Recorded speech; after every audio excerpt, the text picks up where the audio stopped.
Hello and welcome to another wonderful edition of Eye on Port, the program that has been specifically designed to bring Ghana's ports and maritime industry closer to you. We also discuss trading issues that have some direct or indirect effect on the ports and maritime business. Eye on Port is proudly brought to you by the Ghana Revenue Authority, Goyle PLC, Serene Insurance, Ghana Link, the Meridian Port Services, and Phoenix Insurance. It is powered by the Ghana Ports and Harbours Authority, and our media partner is the Business and Financial Times. Viewers, this week we decided to go back to the subject of the Africa Continental Free Trade Agreement and find out updates of that particular agreement. The resource persons we gathered delved into the phase 2 of this agreement, which touches on competition protocol, investment protocol, as well as intellectual property rights. Up next is a summary of that discussion. Take a listen. So let me come to Mr. Adumako and find out from you. Yes, we have, the ECOWAS region has its own competition policy and law. Ghana is trying to have our own. And now, boom, there's, this one for after. Tell us about it. With regards to the policy, Ghana, per our laws, there should be no bill going to cabinet without a policy guiding it. And normally the policy gives the bill the guiding focus. The policy cannot bite. It is only when you put the thing into the law, then it becomes binding. So currently we have a draft competition policy. We also have a draft competition bill, which I'm told should be going to cabinet before the end of the year. Now coming back to your question, under the rules, every country in Africa is supposed to have its own competition law and policy. Right. Ghana belongs to ECOWAS. We also have ECOWAS competition protocol, which is for the West African countries. Right. And we also have the AFCFTA one. Now, there is no clash between these three protocols. One, the Ghana's competition protocols, competition law, would deal with anti-competitive issues within the borders of Ghana. However, when it's within Ghana and any other country within the West African region, then the ECOWAS law is the one that will come into play. Even the AFCFTA one will not, for example, if Nigerian firm expresses, makes a complaint that Ghanaian government, as a result of subsidy to a particular firm, that firm is able to produce and sell their goods cheaper. Right. That is what we call state aid. And they raise the issue. That issue must be raised at the ECOWAS level, not at the AFCFTA level.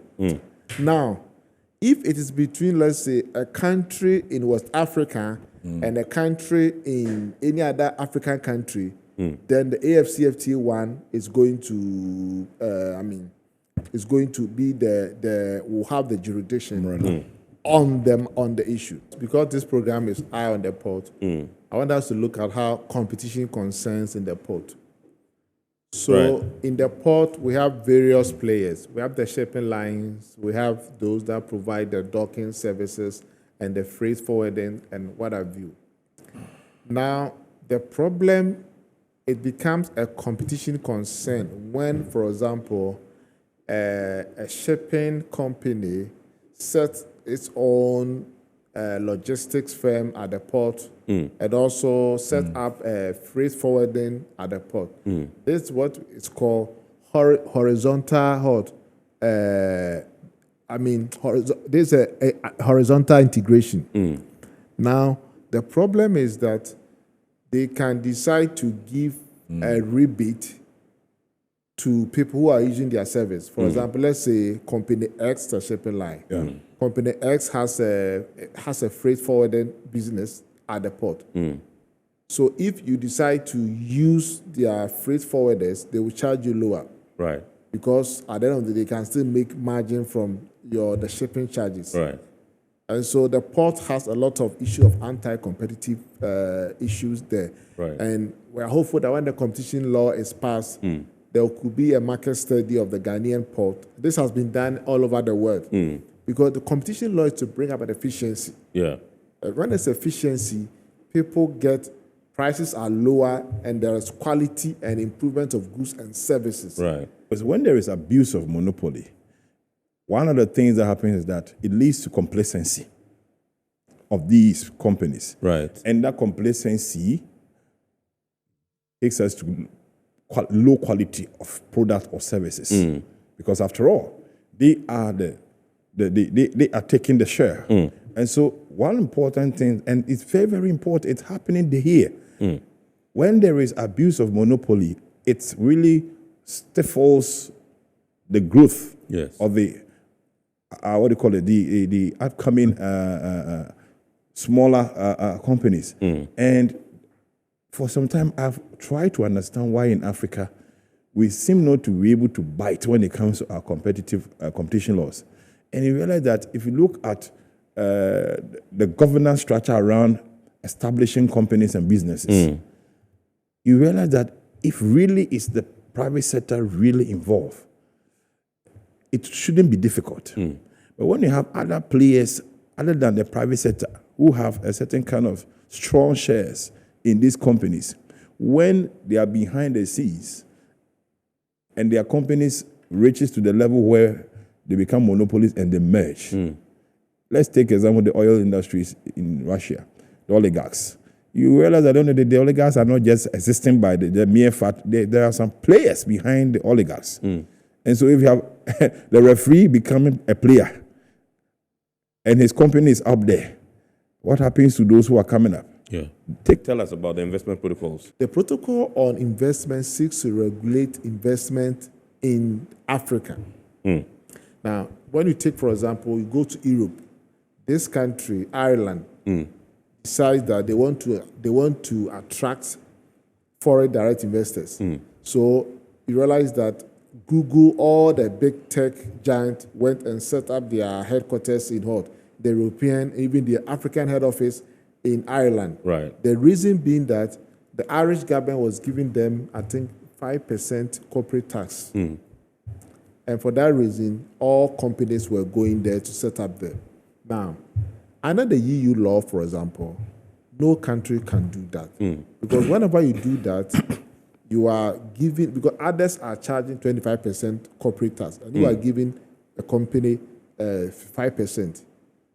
Of course, you can say that it's your national policy. Right. But this is uncompetitive because you are trying to push all the businesses in your country into your. So the AFCFTA investment protocol is also looking to ensure that we create a level protocol to guide investment in Africa. And one of them is to ensure that there, like what the GIPC is doing, how to go about investment promotion, investment facilitation, and also look at what time can a government decide to expropriate or nationalize a property. Because when a foreign investment comes into your country, there is an obligation by the host country to protect the investment. Right. But if you don't protect the investment and the investment collapses, no investment will come into your country again.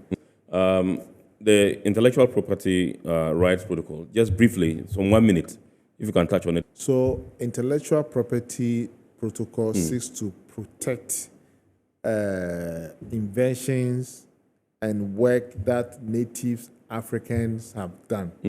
For example, Alice is wearing a kente strip on her. Now, this kente strip we know originated from Ghana, but because we did not seek patent for it, now people take it to China and design it and bring it. Yes. So people are not getting reward for their labor. Their toil, That is a big problem of China. Chinese will take a product from America and do a reverse engineering and sell it. When you do that, you are killing innovation because people spend a lot of money to design products.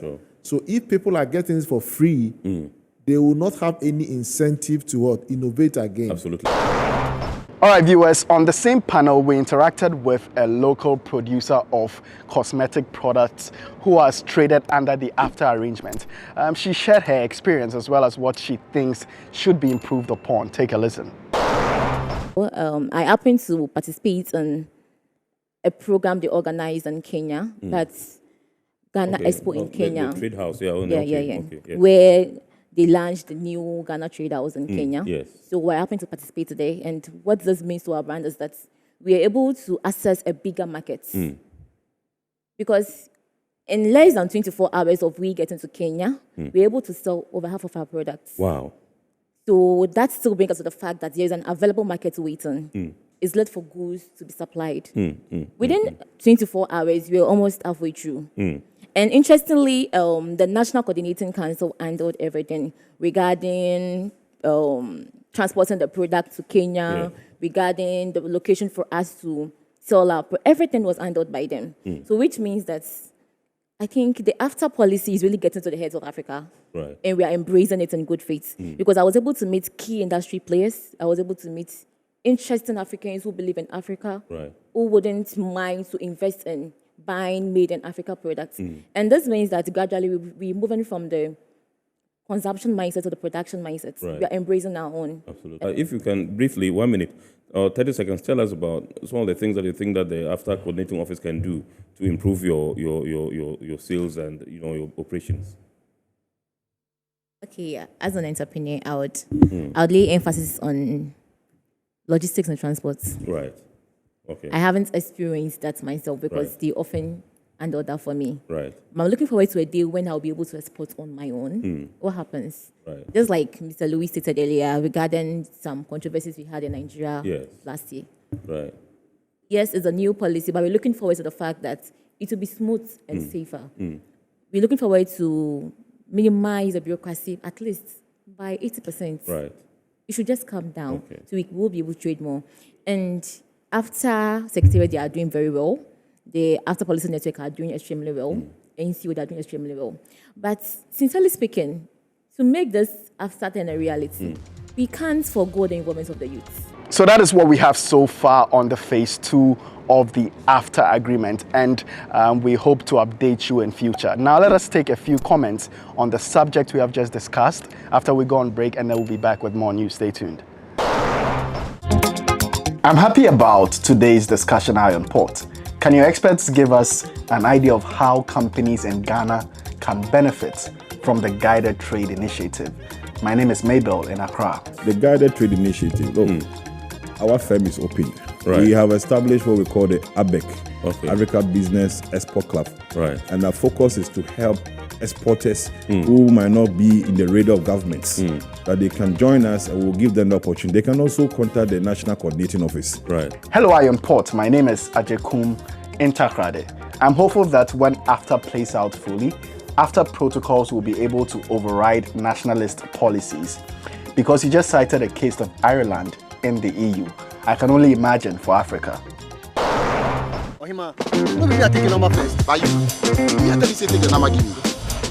Guys, now I'm tired.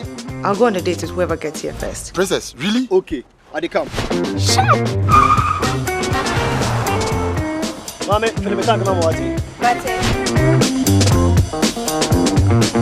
Boss, fill my tank with Super XP Raw 95.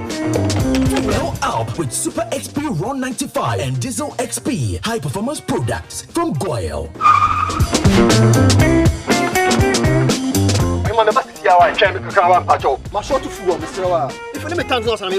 Sorry, Tony got here first, so I'm stepping with him. Oh, cut him. Hey, go for na buajungwa mami. Choose Super XP Raw 95 and Diesel XP for an energizing driving experience. Always go for Goyle Super XP Raw 95. Goyle, good energy. Electricity, then pay your taxes. Yeah. Our taxes, our future.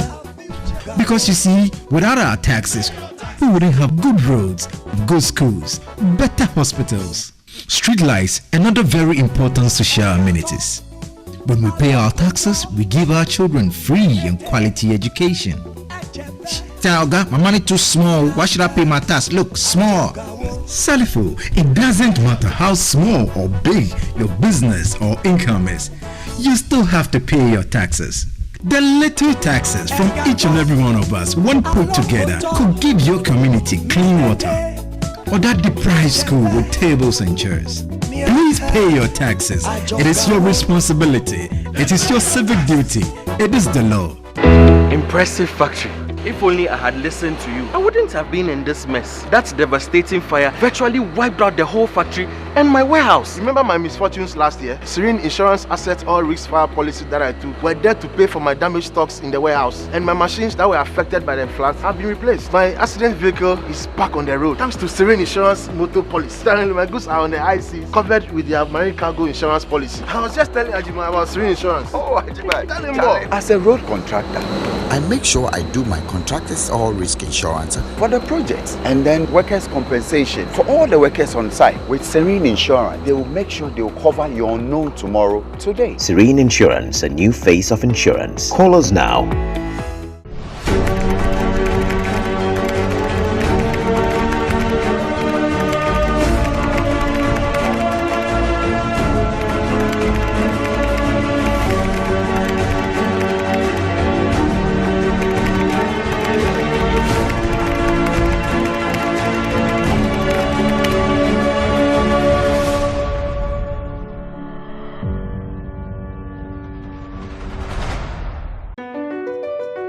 MPS Terminal 3 is Africa's new state-of-the-art container terminal at Tema Port. For manufacturers, agro-processors and traders, the new port means business can be done faster.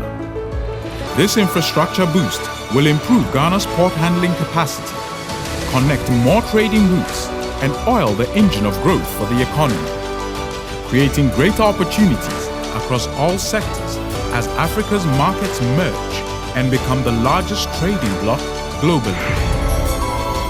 MPS, we connect, you thrive.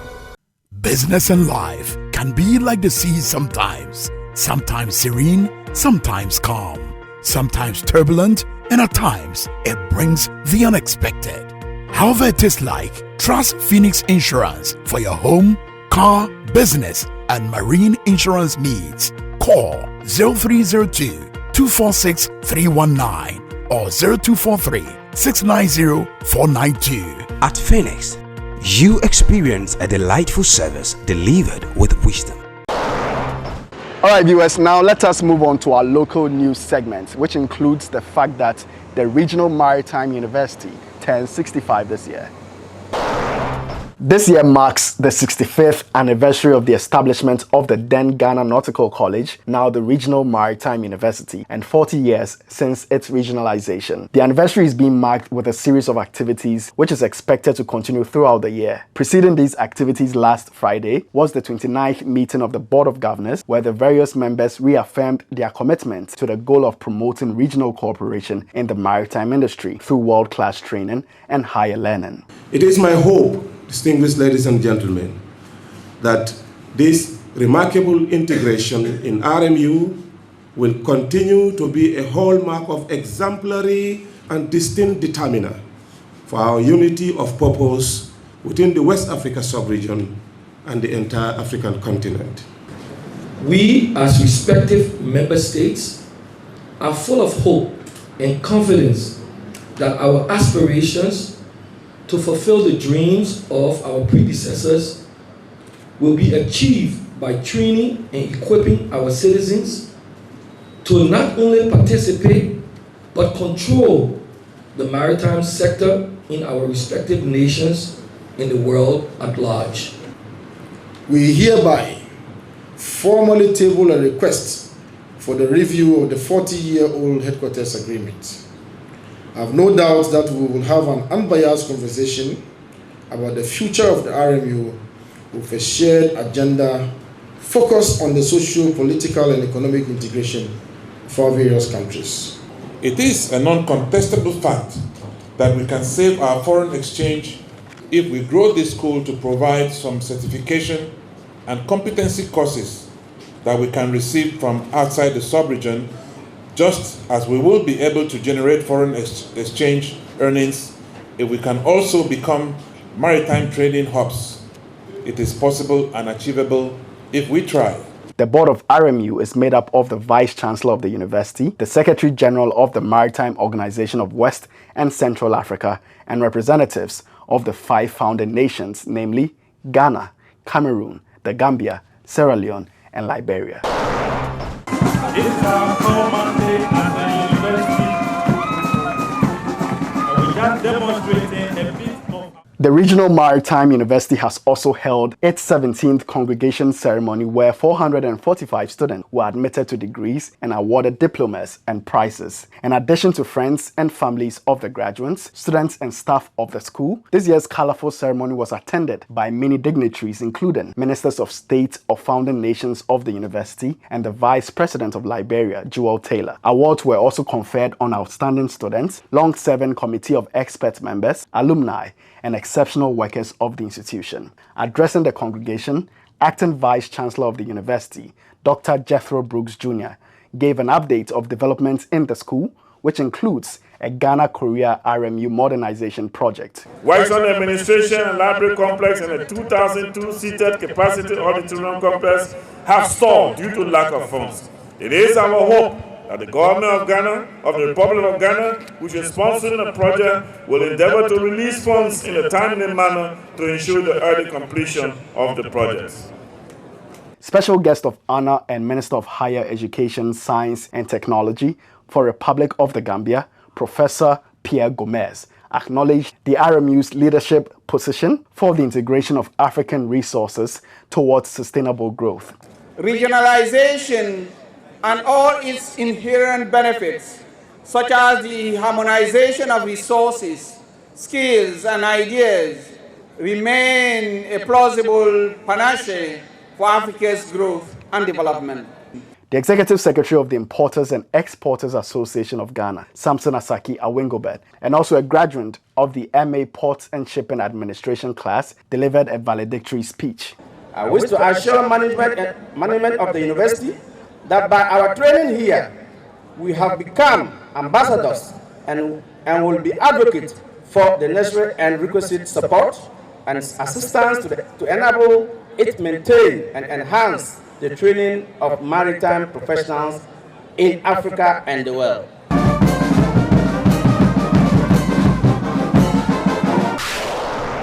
The Ghana Union of Traders Association, GUTA, has embarked on an outreach program with local industries in a bid to promote patronage of made-in-Ghana products. As part of its nationwide exercise, GUTA within the week visited Avnash Industries in Tema to observe firsthand the various product lines of the company and how they are manufactured. The visit was also used to ascertain the challenges the company is presently encountering and how the Manufacturer and Trading Association can forge stronger ties to ameliorate these challenges and boost business. Avnash is an agro-based processing company operating in the country since 2001, serving the Ghanaian market in other West African countries. Valpaul Jane is the Chief Operating Officer of Avnash Industries Ghana Limited.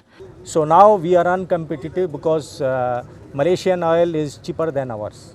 So that is the reason why every country is doing the same. Benin has done in the past, Sierra Leone has done in the past, and Senegal has done now. So we also beg the government that they should now today in Ghana the product is from Ivory Coast and Togo, just because they can bring without duty to Ghana. The president of GUTA, Dr. Joseph Obin, said, as a matter of urgency, government should develop policies that will support local manufacturers and their downstream partners to trade effectively and efficiently.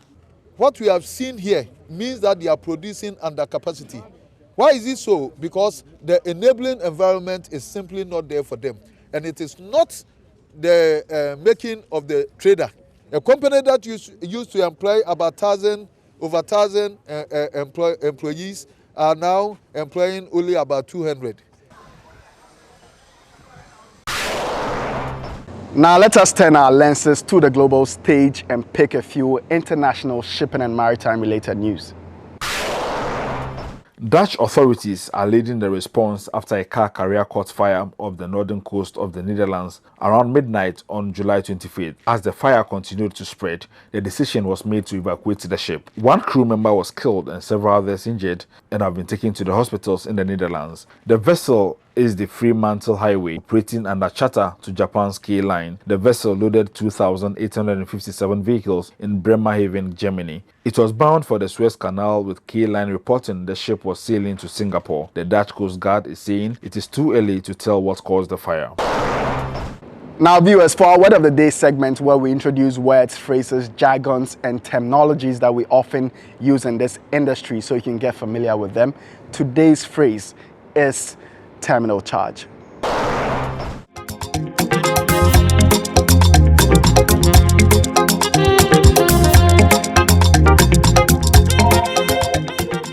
Terminal charge. Terminal charge is a charge made for a service performed in a terminal area, typically referring to handling associated with receipt, delivery, or inspection of cargo via land-based operations.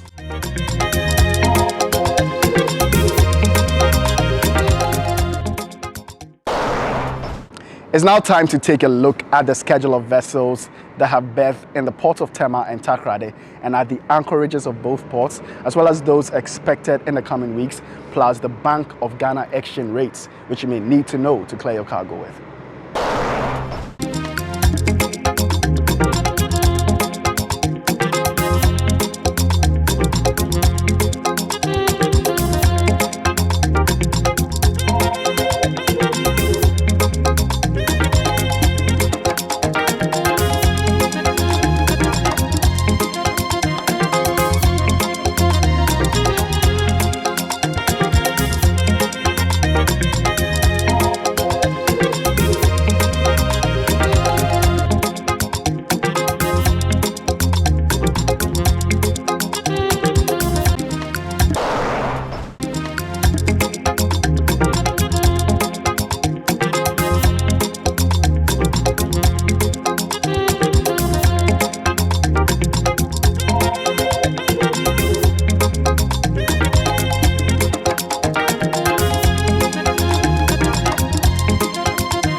All right, viewers, this is where we draw the curtain on today's edition of Iron Port. We hope you've been informed and educated. Remember, all Iron Port content can be found on our YouTube channel, Iron Port. Please subscribe, like, and give us feedback. Thank you for watching.